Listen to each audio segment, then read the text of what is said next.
Oh, this is my Zoom recorder. I'm gonna do a lazy ass video of it, I guess. Look at my belly. What the fuck? Anyway, Zoom recorder, XLRs right here and here, and a couple more over here, and then some on the go stereo speakers. Really, it's one channel, the other channel. I'm not sure how they fill out on a waveform yet. Whether they split, whether they split one track or each channel goes into its own track.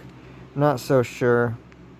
But as far as like having an audio interface, I'm used to dividing the tracks up and then putting a delay on them so that they can have, enough space to create like an atmosphere and all that sort of thing. So, not a bad device, I guess. I mean, how should I know? I haven't turned it on yet. I have batteries charging over that way. It's my finger pointing over that way. I have some batteries charging. And that's my Zoom review. Wouldn't that be interesting if that was my Zoom review? So I'm hoping this will work okay and everything for what I need it to do. Basically, I can be on the go. I can go up to my camper. I could go out somewhere. I could go to Cass Park and do a jam. And I could either mic it or go straight into this and not have to worry so much about the wind issues that sort of, totally crashed, one of my music sessions I did a while back and everything. I had some recordings from that, and I could only manage to use what I could manage to use, pretty much.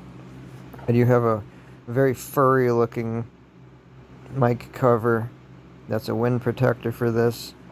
The quality is honestly not as sturdy as the H5, the non-essential series and everything.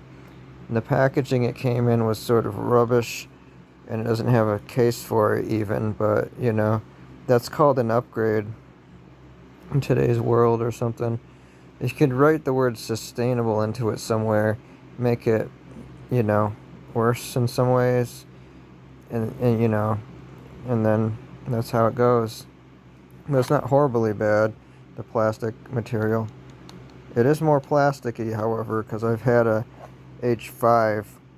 I had the H5, and then this thing had been released since then, and it says, oh, a 32-bit float. And I said, oh, that'd be nice, so I don't have to mess around with the dials that were on the other ones, trying to get the levels set, because that's been a nightmare. Like you wouldn't believe for me, audio-wise, is clipping, clipping, going over. So there's this. It's all right then, And that's that. That's all I'm gonna say about it. I'm not really too pressured right now. I think maybe I'd like to make a review though, if I can, get some recordings through it and see how vocals work through it and everything. Do a video, because I was searching the videos, the reviews on YouTube and everything, and it's like just, the standard review people, and then they all say kind of the exact same thing and everything. Maybe I can make a review, make it a bit fun.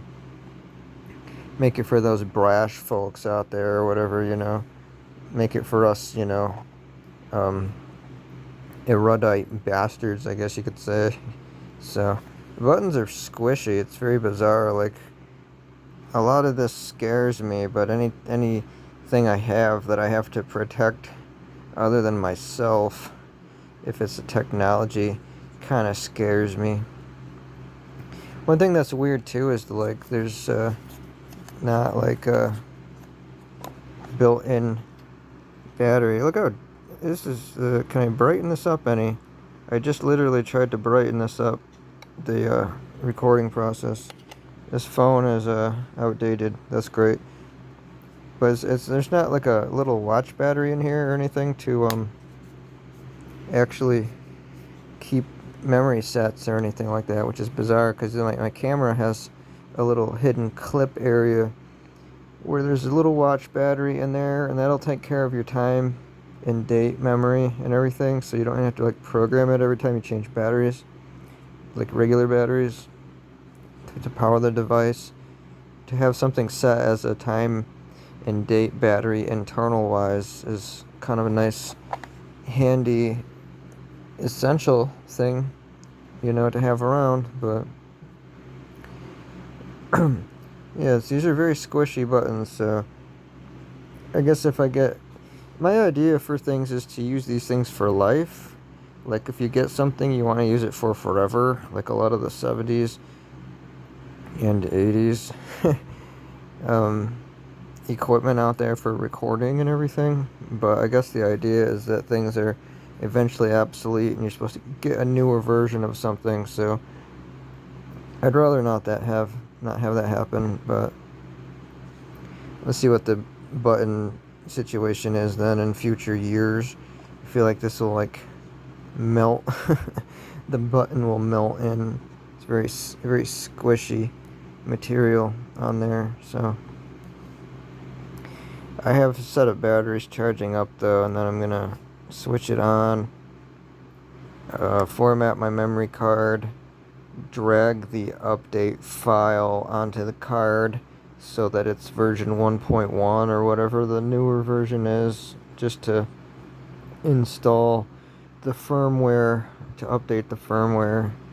I guess there will be further firmware updates and everything too. Who knows if there's any like glitches or anything. So if I can get any workable audio though from this and use my 512 gigabyte mini card that goes into there where my pinky is pointing.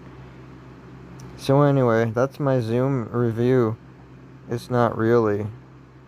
I'll make a thorough one sometime if I feel like it. You ask me where my ambition is, what's worth anything, what's worthwhile anymore. I'm not so sure. This is my fingertips. These are my fingertips simulating drumming on the Zoom H6 Essential. Thank you for watching this.